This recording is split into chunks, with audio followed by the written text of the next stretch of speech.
Pemirsa, hujan lebat sejak Minggu malam membuat sejumlah kawasan permukiman di ibu kota terendam banjir. Banjir juga merendam ruas jalan dan mengakibatkan arus lalu lintas tersendat. Di Jalan Jatinegara Barat, Jakarta Timur, ketinggian banjir mencapai 20 cm dan menimbulkan kemacetan panjang. Banjir disebabkan meluapnya Kali Ciliwung. Untuk mengurai kemacetan, polisi menutup ruas jalan yang terendam banjir dan mengalihkan kendaraan ke Jalan Jatinegara Timur. Sementara untuk mengurangi genangan, 2 mesin pompa digerahkan untuk membuang air kembali ke Kali Ciliwung.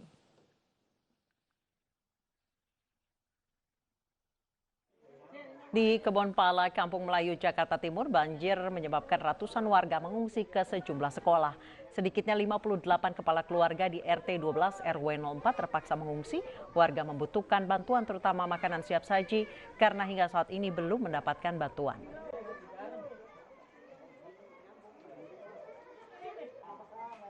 Sementara di Pejaten Timur, Jakarta Selatan, banjir merendam perumahan warga dengan ketinggian antara 20 cm hingga 2 meter. Lokasi banjir dengan gang yang sempit menyulitkan petugas dalam proses evakuasi. 20 kepala keluarga yang telah dievakuasi kini diungsikan ke Masjid Al-Makmur Pasar Minggu, Jakarta Selatan.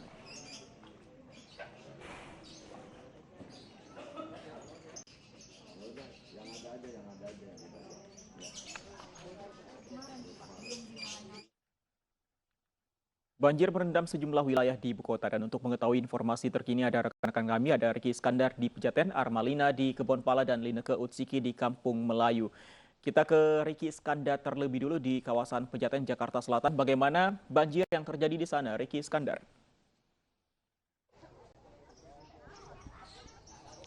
Baik, ya Fandi dan Anissa, saat ini kondisi masih terlihat tinggi meskipun air sudah dikatakan surut setinggi 50 cm begitu. Dan ini kita lihat memang air masih menggenang di kawasan pemukiman warga RT 5 di Pejaten Timur ini akibat luapan dari air Sungai Ciliwung, di mana pagi tadi memang sempat terjadi kenaikan di perkampungan ini, namun siang sempat surut kembali dan sore tadi baru ada kiriman air sungai kembali, maka air di wilayah Pejaten Timur ini naik kembali. Sekitar ada 7 RW yang terendam akibat banjir di kawasan Pejaten Timur dan sebanyak 27 kakak telah diungsikan dan juga ada 101 jiwa yang sudah diproses evakuasi begitu.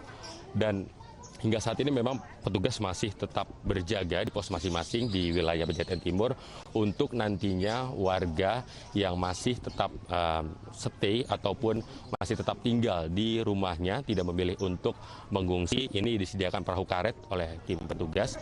Nanti jadi warga bisa bertransportasi dengan perahu karet untuk pergi pulang ke rumahnya yang terendam banjir. Dan untuk mengetahui kondisi saat ini dari warga, kita sudah terhubung dengan Pak Udin. Selamat sore Pak Udin. Selamat sore. Iya, Pak Udin izin mau tanya nih Pak, ini kan udah langganan banjir Pejaten Timur. Kira-kira dari keluarga antisipasinya apa Pak untuk menangani masalah ini Pak? Masalah ini untuk menanganinya saya bisa menghimbau dari warga pemerintah tuh minta selimut yang pada kebanjiran, baju-bajunya pada habis semuanya pada kebakar Pak. Pada kena banjir semua. Jadi buat salinan dia tuh buat gantian belum ada. Begitu. Oh, jadi perlu bantuan banjir. Kalau dari warga sendiri Pak untuk mengantisipasi hal ini karena memang sudah menjadi langganan banjir, kira-kira ada musyawarah mufakat apa dengan keluarga, dengan warga sekitar? Ya memang gitu ada bermusyawarah keluarga yang istilahnya RT RW sudah menghimbau itu dia bilang suruh sabar tapi sehingga sampai sekarang dari kemarin itu belum ada gitu. Baru tadi aja baru dapat nasi bungkus tuh. Berapa orang baru dapat, nggak semua dapatnya gitu, baru satu-satu. Ya, baik Pak, terima kasih Pak ya. Ya, jadi memang warga sekitar masih perlu bantuan untuk logistik dan juga pakaian begitu untuk mengganti pakaian mereka karena memang banyak barang-barang yang masih terendam banjir di rumah mereka. Seperti itu, Fandi dan Anissa. Terima kasih Riki Iskandar. Selanjutnya kita akan ke wilayah Kebon Pala. Sudah ada rekan kami Armalina di sana. Armalina, saat ini Anda berada di pengungsian. Ada berapa warga yang mengungsi di sana?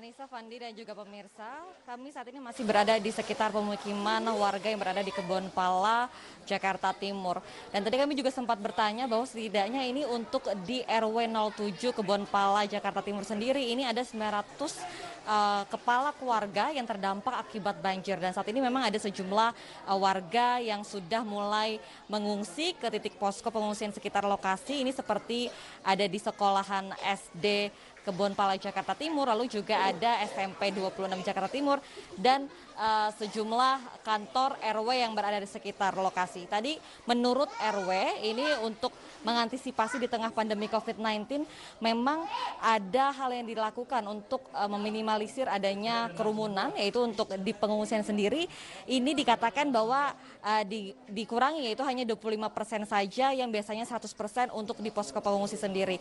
Nah, untuk menanyakan lebih lanjut lagi, saat ini saya sedang bersama dengan salah satu warga RW 07 yang terdampak banjir. Bapak Sanusi boleh merapat sedikit, Pak? Ya, baik. Bapak Sanusi, ini kan banjir sudah terjadi sekitar dari kemarin ya, Pak ya? Iya, ada 2 hari. Pak, ini sejak kemarin untuk warga sendiri, Bapak sudah merasakan adakah bantuan dari pemerintah, Pak, untuk sampai ke sini? Untuk saat ini memang baru ini dari kemarin belum ada bantuan. Baru ini hari ini turun bantuan dari Mensiskos, dari Sudin, Pak Gama, Pak itu udah masuk nih berupa nasi kardus, aqua gitu aja. Oke, artinya saat mulai hari ini sudah mulai ada bantuan yang dirasakan oleh warga ya, Pak? Untuk Bapak sendiri sudah mengungsi ke titik posko mana, Pak? Saya RT 3 RW 7 sampai saat ini terdampak karena mengungsi di SDN 26, SDN Kampung Melayu 02 petang. Ada sekarang keluarga saya bawa ke sana, saya mengungsi di sana. Dan rumah saya juga terendam sampai 2 meter, Pak. Gitu. Ya. Pak, untuk banjir di daerah Kebonpala, terutama di RW 07 ini dikatakan tadi katanya dataran rendah ya, Pak. Dia apa memang sering menjadi langganan banjir, Pak, ketika hujan deras yang melanda di wilayah DKI Jakarta, Pak? Bukan sering lagi, kemarin aja tahun 2020 tuh mendadak kan banjir tuh gede yang nggak tersangka-sangka. Untuk tahun ini bulan Februari banjir lagi. Bahkan satu hari bisa, 1 minggu bisa 2 kali, Pak, banjir, 3 kali banjir itu untuk ini. Kemarin tanggal 20 bulan 20 tuh 2020 di Februari kan Januari kan banjir tahun baru. Nah, sekarang ini banjir lagi. Yang 2001 pas Februari. Ini juga banjir hampir sama yang kemarin. Cuman bedanya kemarin sampai siaga 1, masih siaga 3, siaga 2 masuk sini gitu. Pak, ini kalau saya lihat ini tingginya juga cukup tinggi, Pak. Ini apakah ini sudah mulai reda, turun, atau justru ini masih lumayan tinggi, Pak? Masih tinggi. Sementara di sini udah hampir 1 meter, di bawah bisa 3,5 meter masuk ke dalam, Pak. Tadi waktu jam 4 udah agak surut nih, tapi karena di Depok masih tinggi lagi, ke 28, ke Lamban juga hampir 150, naik lagi, dibuang lagi, kemarin lagi. Turun sedikit, naik lagi ke atas juga. Nah itu gitu. Terima kasih ya, Pak ya. Ya, Nisa, Fandi, dan juga pemirsa, tadi memang dari penjelasan warga ini untuk titik banjir yang berada di RW 07 ini juga cukup tinggi sejak kemarin. Ini masih belum begitu terasa begitu surutnya, dan memang yang menjadi perhatian dikarenakan memang banjir dan saat ini warga masih banyak mencoba menyelamatkan barang-barang mereka. Ini sulit untuk menerapkan protokol kesehatan, dan juga masih ada sejumlah anak-anak yang bermain di sekitar lokasi banjir begitu. Fandi dan juga Anissa. Dari Kebonpala kita bergeser ke Kampung Melayu, ada Lineke Utsiki di sana. Lineke, pengendara sudah bisa melintas di sana. Apakah ini artinya memang ketinggian banjir sudah menurun drastis? Lineke. Fandi, Anissa, dan juga pemirsa, benar sekali bahwa di Telantas Polda Metro Jaya sudah memutuskan untuk membuka kembali jalan di Jalan Raya Jatinegara Barat, Jakarta Timur, tempat saya berdiri saat ini. Tetapi meskipun jalanan ini sudah dibuka, ini bukan berarti kendaraan bebas melintas, karena berdasarkan pada pantauan kami, ini justru terpantau padat dari arah Kampung Melayu menuju ke Matraman. Hal ini mengingat memang untuk banjir masih menggenangi sebagian badan jalan yang ada di Jalan Raya Jatinegara Barat, meskipun ketinggian muka air ini sudah jauh lebih menurun, berada pada angka 5 hingga dengan 10 cm. Hal ini tentunya membuat para pengendara yang melintas harus memperlambat laju kendaraannya untuk menghindari badan jalan yang menggenangi banjir. Dihimbau bagi para pengendara untuk dapat menggunakan jalur alternatif lain, misalnya dapat menggunakan Jalan Ahmad Yani ataupun menggunakan Jalan Manggarai. Tidak hanya itu saja, tentunya sudah ada sejumlah upaya penanganan banjir yang dilakukan oleh petugas terkait, diantaranya adalah menyediakan ataupun menyiagakan 3 kendaraan pompa yang menyedot air banjir yang ada di pemukiman ataupun di wilayah Kampung Melayu yang kemudian akan dibuang ke Sungai Kali Ciliwung, serta ada 1 pompa portable yang juga sudah disiagakan, ini nanti akan berfungsi selama 24 jam. Tetapi yang menjadi perhatian penting bagi kami adalah melihat pada tinggi muka Sungai Ciliwung yang saat ini angkanya justru semakin sore ini semakin naik, berada di angka 600 cm. Yang perlu diperhatikan adalah apabila kemudian ketinggian muka air ini menjadi naik 1 meter lagi ataupun sekitar 100 cm, ini dikhawatirkan justru air di Sungai Kali Ciliwung ini akan meluap dan akan memperparah kondisi banjir.